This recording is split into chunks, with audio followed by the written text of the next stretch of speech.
Hello বন্ধুরা, আমার চ্যানেলে সবাইকে অনেক অনেক ওয়েলকাম। আজকে শেয়ার করছি একটা খুবই ইজি ব্রেকফাস্ট রেসিপি, সিমাইয়ের উপমা।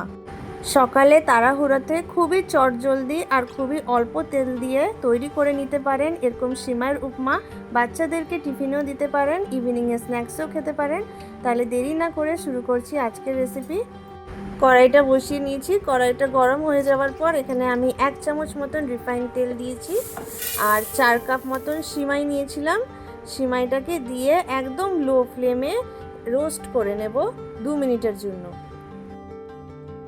সিমাইটা ভালোভাবে রোস্ট হয়ে গেছে, একটু গোল্ডেন গোল্ডেন কালার হয়ে গেছে। এবার একটা পাত্রে আমি জল নিয়ে নিয়েছিলাম, জলটা বসিয়ে দিয়েছি। জলটা ফুটে গেলেই দিয়ে দেব রোস্ট করে রাখা সিমাই। সিমাইটা দিয়ে ভালো করে নেড়ে চেড়ে নিয়ে ফুটিয়ে নেব যতক্ষণ না সিমাইটা ভালোভাবে সফট হয়ে যায়। সিমাইটা সিদ্ধ হয়ে গেছে, এবার জলটা ঝরিয়ে নেব। তারপরে উপর দিয়ে দিয়েছিলাম ঠান্ডা জল, দিয়ে কিছুক্ষণ সাইডে রেখে দেব। এবার কড়াইতে নিয়ে নিয়েছিলাম 2 চামচ মতন রিফাইন তেল, দিয়ে দিলাম 1/2 চামচ মতন সরষে, কারিয়া পাতা দিয়ে কিছুক্ষণ নেড়ে চেড়ে দিয়ে দেব কুচিয়ে রাখা আদা।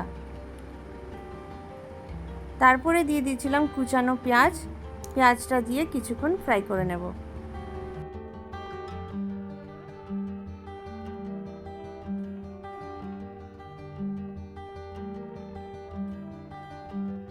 এবারে অ্যাড করে দেব কেটে রাখা আলু।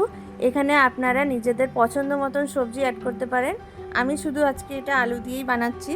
দিয়ে এবার কিছুক্ষণ ভেজে নেব যতক্ষণ না এটা একটু লাল লাল হয়ে যাচ্ছে। তারপরে দিয়ে দিলাম কুচিয়ে রাখা লঙ্কা, দিয়ে এবার ভালো করে ভেজে নেব। এবারে অ্যাড করে দিলাম রোস্টেড চীনা বাদাম, দিয়ে আবার ফ্রাই করে নেব।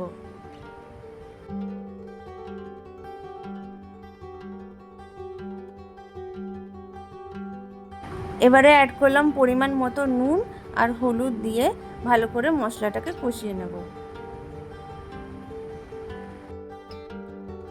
এখানে আমি একটু টেস্টের জন্য 2 চামচ মতন টমেটো কেচাপ অ্যাড করেছিলাম, দিয়ে এবার মশলাটাকে ভেজে নেব।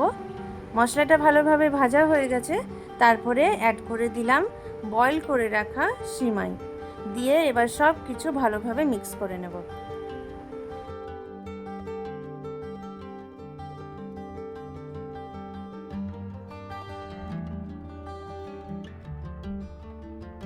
তারপরে এখানে আমি 1/2 চামচ মতন চাট মশলা অ্যাড করে আবার সব কিছু ভালোভাবে মিক্স করে নিয়েছি।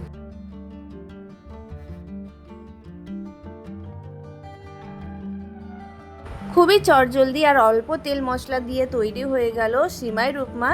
খেতে কিন্তু খুবই টেস্টি আর হেলদিও আছে। বাচ্চাদেরকে টিফিনেও দিতে পারেন, ইভিনিং স্ন্যাক্সও খেতে পারেন, ব্রেকফাস্টেও খেতে পারেন। কেমন হয়েছে আমার আজকের এই রেসিপি অবশ্যই কিন্তু কমেন্টে জানাবেন। রেসিপিটা ভালো লাগলে লাইক করে দেবেন আর চ্যানেলটাকে সাবস্ক্রাইব করে দেবেন।